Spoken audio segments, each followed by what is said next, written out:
5 steps to cope with guilt. A recent study found that people spend roughly 5 hours a week feeling guilty on average.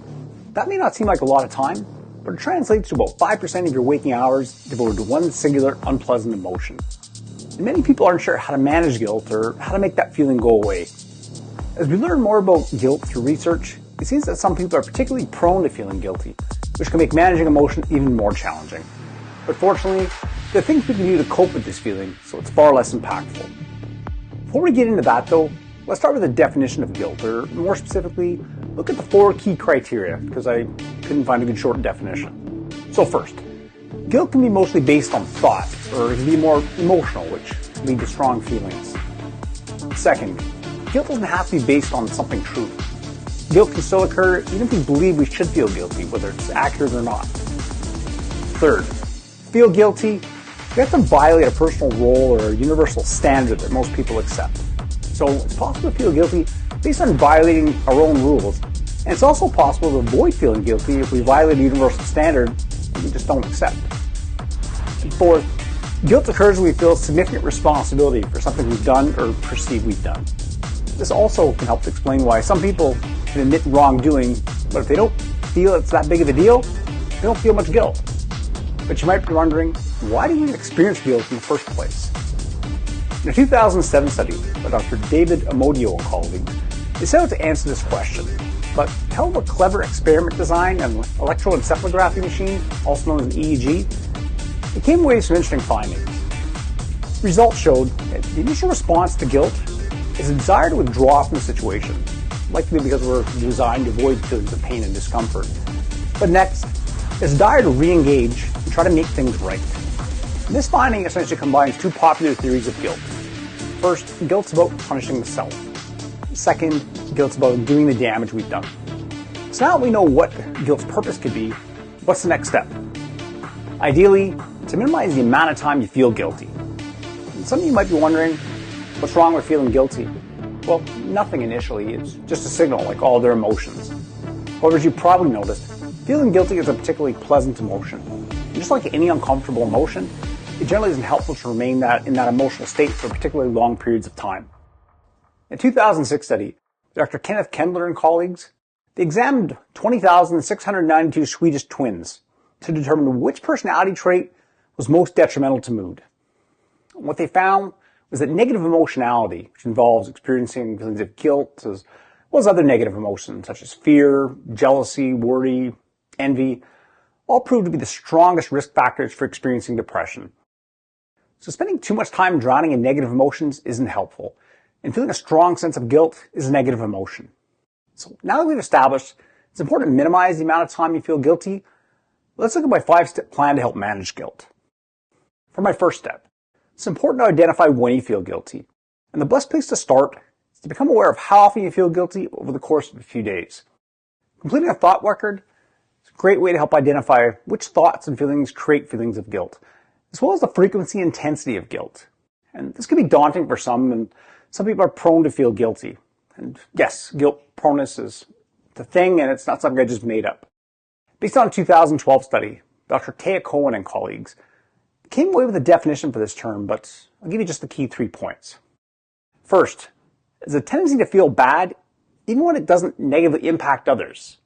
Second, there can be a tendency to feel bad for thinking about doing something wrong. So if you haven't done it, you're just thinking about it. And third, there are consistent generalized feelings of guilt without even doing anything wrong. So this step is particularly important to complete because if you're experiencing guilt proneness, feeling guilty is likely becoming quite all-consuming. For my second step, you want to ask a better question. And the better question you want to ask is, what's fair in the situation? And if you can momentarily remove yourself from a particular thought or situation and insert someone else, what would be a fair standard of guilt to hold this person to? For example, let's assume you've had a particularly stressful day and you ask one of your children to unload the dishwasher. And let's assume that your children are a lot like my children and they don't seem interested in doing it, so they avoid the task. And you respond by saying, somewhat harshly, just, why don't you ever listen? Do I have to do everything myself? And shortly after that, you reflect on what just happened and think that you're a terrible parent who's likely laying the groundwork for emotionally scarring your child for life. Now, Let's pretend this scenario happened with someone else, perhaps a colleague at work who you don't particularly know well. You may feel that answering a bit harshly and being unkind is not the right approach, but chances are you don't think that the single incident will emotionally scar their child for life. There's also a good chance that you don't feel that you should lug around long-standing feelings of guilt about being an inadequate parent. Generally speaking, we tend to hold ourselves to a much higher standard and are much more harsh when judging ourselves than we'd ever be towards judging someone else. So now that you've attempted to approach guilty feelings logically, the next step is to put these thoughts or situations on trial and ultimately bow to the evidence. And what I love about evidence is it helps to remove bias. Is there proof that you should feel guilty about a particular thought or situation? Once again, forget it's you for a moment. If you were a judge presiding over the situation, what would you decide? And the evidence needs to be compelling. Is it mostly true that you should feel guilty about this thought or situation? If the answer is no, your job is to let go of the guilt and continue on with your day. Life undoubtedly has other challenges for you, and you'll likely be in situations in the future where feeling guilty is warranted. If you're struggling to let go of the guilt, maybe this analogy will help. We established earlier, guilt causes us to feel bad for wrongdoing, so we'll act to make amends. In this case, guilt sending out a false message. So here's the analogy. Imagine hopping into your car, starting it up, putting on your seatbelt, and driving a block or two, only to have the seatbelt warning go off. It seems odd because your seatbelt's plugged in. A short distance later, the seatbelt warning goes again, but this time it's more persistent and annoying. And then you realize this is going to be a long, painful ride because that beep isn't going anywhere. So in this situation, the seatbelt warning beep's a false signal because your seatbelt's plugged in. There's nothing to be gained or changed by hearing the beep, and it's just annoying. And I'm sure you wouldn't feel guilty about it. If anything, you're probably annoyed because the seatbelt's plugged in and there's no purpose to the warning beep. But that's exactly what happens when someone continues to feel guilty even when there's no purpose. You need to respond to your guilt the same way you'd respond to the broken seatbelt warning. Well, to be fair, a bunch of swearing probably isn't going to fix the issue, but hopefully you've captured the spirit of the comparison. Acknowledge it's a false signal, let go of it to the best of your ability, and move on. What if you still can't let go of the feeling altogether? I suggest doing the next best thing, and that's to let go of the feeling for a short period of time and see what happens. You can always revisit how you feel later in the day. And be sure to ask yourself, did letting go of that feeling result in anything bad happening? Did you feel better letting it go? If you still find it difficult to let the feelings go, try rating how intense your feelings of guilt are on a scale of 0 to 10, where 0 equals no guilt and 10 equals extreme guilt. And give your feeling of guilt a rating. Let's say it's an 8, which is fairly significant. And allow yourself to drop the feeling to a 5, which would be a moderate feeling of guilt just for a short period of time. With this approach, you haven't absolved yourself of all guilt. At least you're moving things in the right direction by allowing yourself to feel a little less guilty. Hopefully, you'll not only feel a bit better, but also begin to realize that there's truly nothing to be gained by carrying this feeling. There isn't something to make amends for. For step 4, it's time to address what to do if you found a thought or situation that warrants feeling guilty. And as mentioned earlier in this video, the first theory about guilt states that we should experience some pain when this happens. But how much pain and for how long, you ask? Well, there's no hard and fast rule on this one, but I can tell you this. It isn't particularly helpful to remain in pain for too long due to the negative impact on mental health. Ideally, you move relatively quickly towards the second purpose of guilt, which is to work towards alleviating feelings of guilt by making amends. As you learned earlier in this video, skipping this step can contribute to feelings of persistent guilt, which puts you at significant risk of developing a problem with mood. So now it's time to execute part 2 of the guilt equation, making amends. So depending on the situation, this could occur in countless ways, such as ranging from a simple apology to doing something corrective or extra special for the person you've hurt. So let's start with a situation that warrants a simple apology. For example, let's assume you've had a poor night's sleep and have a busy, stressful day ahead of you. You aren't very chatty in the morning, and your answers are fairly short and snappy. When you leave the house, you realize you were fairly cold and unengaged with your partner, children, or possibly both. Here would be a good example where a simple apology could be warranted, especially if this behavior is fairly atypical for you. Now for the more complex example. Let's assume you went out with your friends for a night of drinks and met someone at the bar you find attractive. You're married and it wasn't wise to go out of your way to communicate with this person. You make a poor decision and decide to interact with them throughout the evening. The night eventually ends with you kissing this person passionately. And it just so happens that a close friend of your partner was out that evening and was able to see what happened. Your partner ends up being informed about this, and you decide to come clean.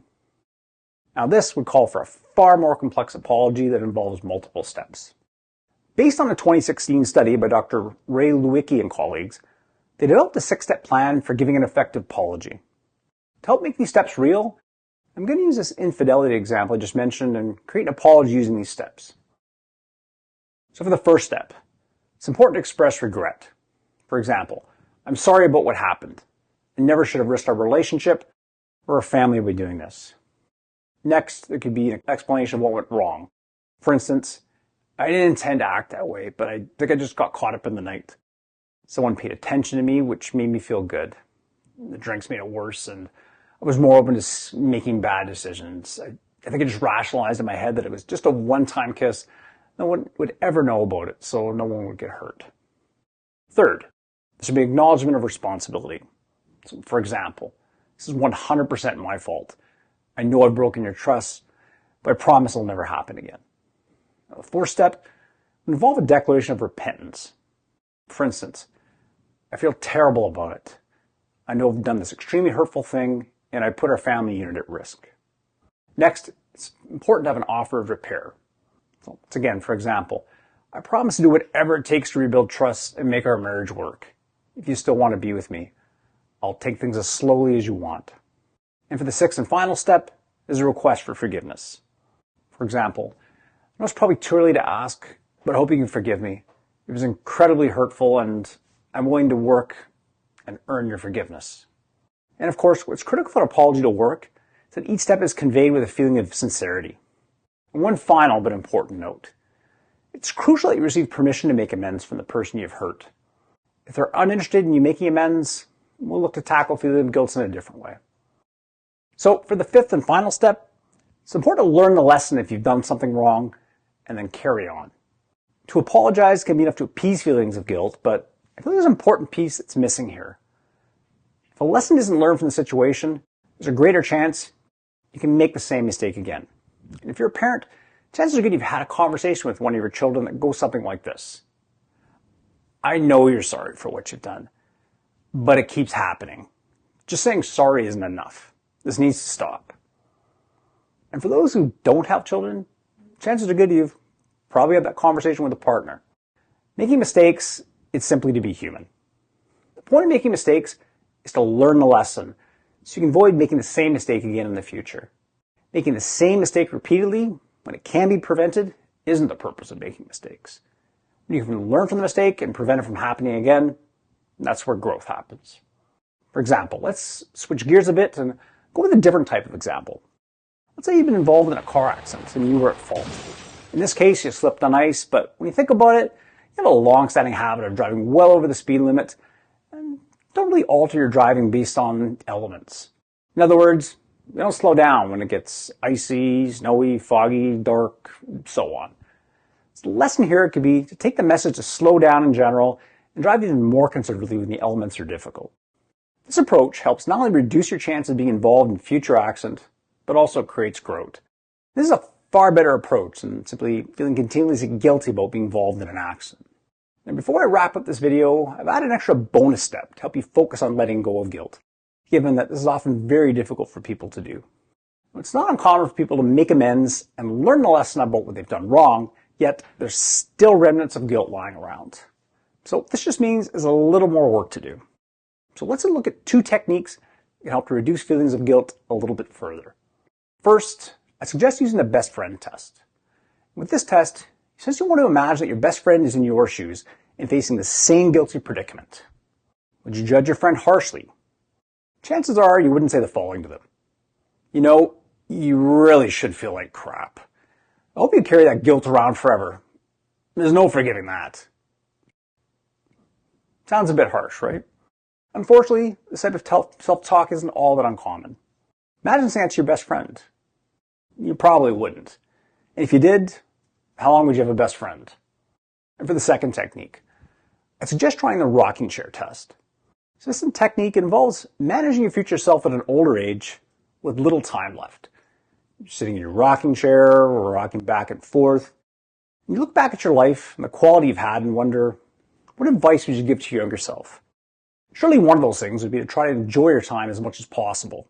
This would surely mean more happiness, less anxiety, less anger, and of course, less guilt.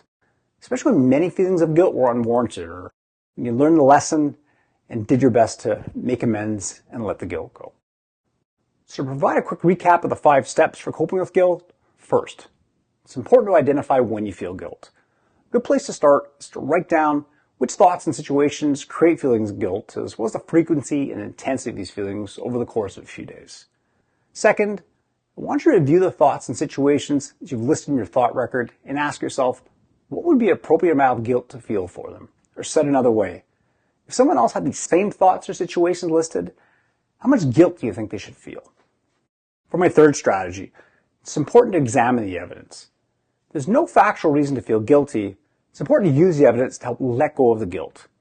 If this is too difficult, practice letting go of the guilt for short periods. Fourth, if you found a thought or situation that warrants feeling guilty, use this discomfort for its intended purpose. Make amends to someone by giving a proper apology. And of course, you must have permission from the other person to offer that apology. For my 5th step, it's important to learn a lesson from the situation so the same mistake isn't repeated, and then let go of the guilt. And for a final bonus step, if you're still struggling to let go of guilt, try using the best friend test or the rocking chair test to provide further evidence and clarity for why you should let go of these feelings. So I hope you found these steps helpful. If you're interested in learning more about coping with feelings of guilt, please contact us at Sullivan Associates Clinical Psychology. If you enjoyed this video, like it, share it, subscribe to the channel. Thank you for watching.